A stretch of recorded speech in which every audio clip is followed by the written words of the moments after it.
Magandang umaga mga Kamay Word Flyers at mga Kamay My family. Yes mga kaibigan, update tayo on Meridel, Maymay and Trotta. Until now, ilang days na lang bago pa ilabas ang kanta ni Maymay na Paradise. Hindi pa rin natin po nakitaan ng post si Star Pop Philippines at saka si Star Magic Music Philippines mga kaibigan, and even ABS-CBN po, or maybe ako lang ang nakakita at kayo ay nakakabasa, pero until now hindi ko pa rin po nakikita yan mga kaibigan. Pinagkakaguluhan ng mga followers ni Mama Antrata itong lalaki sa video ng Paradise at official video teaser, kasi may nakita tayong lalaki doon sa teaser mga kaibigan na we do not know, hindi masyadong klaro sa atin ang pagmumukha, and kung kaya ang sabi na iba, si Emilio Daez ba yan or si Donnie Pangilinan ba yan? Even me, I do not know mga kaibigan. I have no answer to that question. At aantayin na lang po natin, yan po ang pa-excitement na binigay ni Maymay para sa atin, na kung saan medyo puzzle sa atin kung sino nga ba ang lalaki sa video teaser ng Paradise mga kaibigan. So, yes po, marami nagtatanong, sino yan? Wala rin po akong alam mga kaibigan. So, we will keep on researching who is this guy sa teaser ng Paradise Maymay. Pero isa lang po ang sigurado ako mga kaibigan, ang mabasa itong post ni Mix Global. Sabi ni Mix Global in 11 hours ago. 8 days to go until Maymay Antrata 07 drops her latest song, Paradise. Stay tuned. So yan lang po ang ating nabasa na promotional post about Paradise ni Maymay Antrata as of this very moment. So we will check on that every now and then. Let's just check the social media as to what is really going on, kung ano nga ba ang nangyayari. In Maymay's Instagram ay ipinost niya itong post ni Andrea Torcia about the teaser of Meridel, Maymay Antrata, at inilagay dito yung mga let's go back to that one. Ayan, screenshot natin.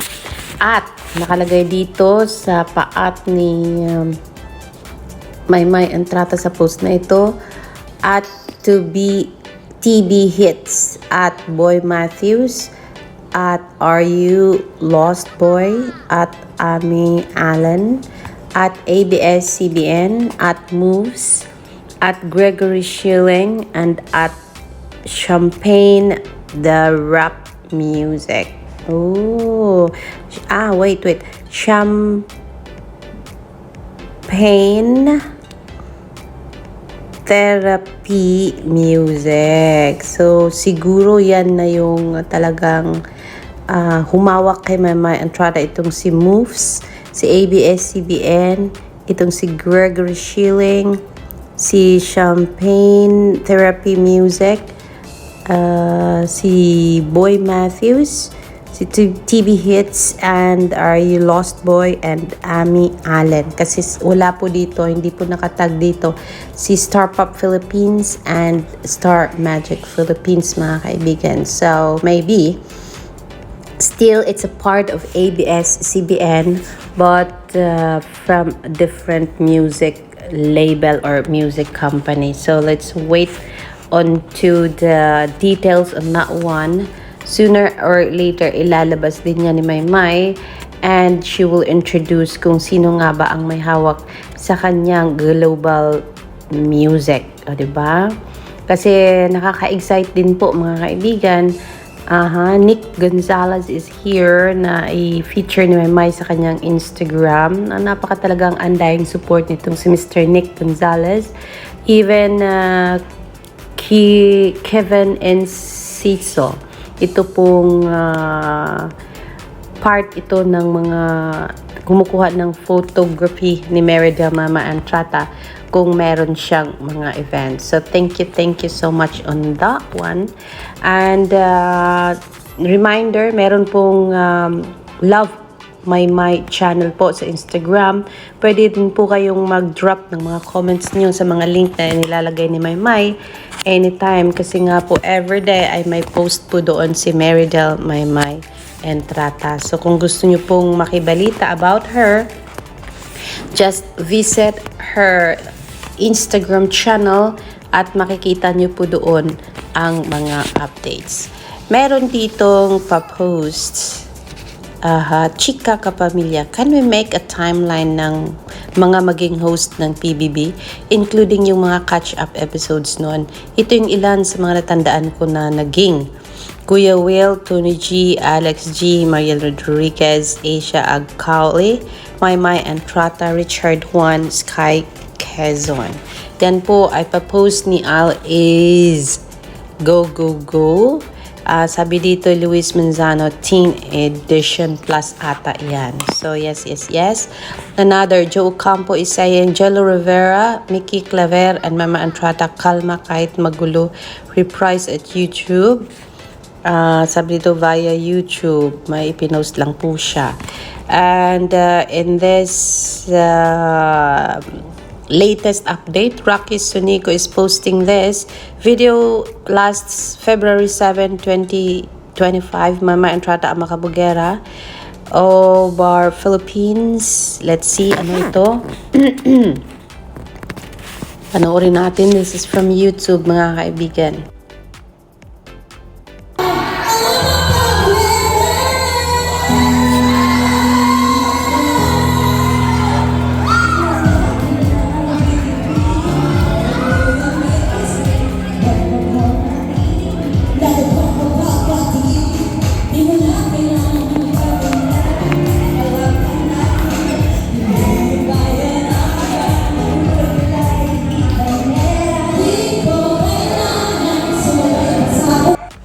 So yes, they are posting here yung men version ng Ama Kabugera, mga kaibigan.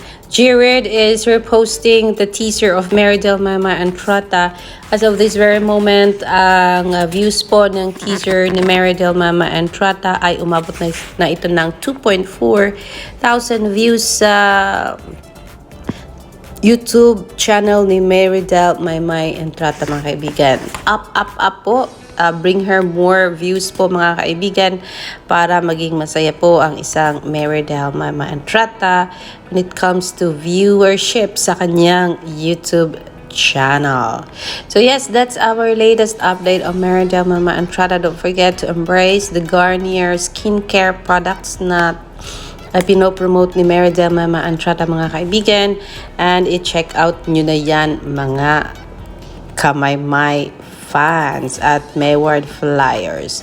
This is your Chismosang Palaka in this very morning. Yan ang ating maikling update on Marydel Maymay Entrata. One more time, Ageri din na Marie is saying, suggest ko search mo si Maymay Entrata sa Spotify at listen to her songs. Saka mo sabihin singer ba siya o hindi. Kasi yun pong thread ng auto-tune ni Maymay ay hanggang ngayon hindi pa po makapag-move on ang lahat ng mga tao. Kasi nga po, nandyan na po ito sa, hindi lang po ito sa social media, kundi nakita na po ito sa mga newspaper and news websites po. Even Inquirer is writing on about this one. Papi PH 50823, nakita din natin si Abante writing about that. And so people are now reading features of Maymay and news bits about Maymay Entrata. Abante Newsline is saying, nag-react si Maymay Entrata sa akusasyon na ginamitan siya ng autotune sa kanyang paglabas sa segment sa Hide and Sing sa Showtime kamakailan. Kaya naman agad siyang nakilala ng mga humuhula sa tunay na identity ng Mr. Singer. Ayan po. So yan po ang sabi dyan sa Abante News. Maymay Dreamer saying, itchusin nyo na. Itchusin nyo pa yung performance yung Maymay sa sobrang raw ng performance niya. Mali pa nga ang lyrics, kaya alam namin that is very my. O, diba, mga kaibigan? And my dreamers even posting yung karaoke version ni My singing Wrecking Ball. Nang sabi niya, auto-tune pa rin ba ito? O, diba? So, there is no auto-tune because distinct po ang boses ng isang Mema Entrata at nag-iisa lang po ang klase ng boses na ganyan. So yes. So that's our latest update po para sa inyo ngayong umaga po. I will see you later for more. It's almost the weekend na po, kaya antay-antay tayo sa mga mangyayari, lalo na sa ASAP ngayong Sunday. This is Alexander Lexter Ju sa inyong Chismosang Palaka. Magandang umaga po sa inyong lahat.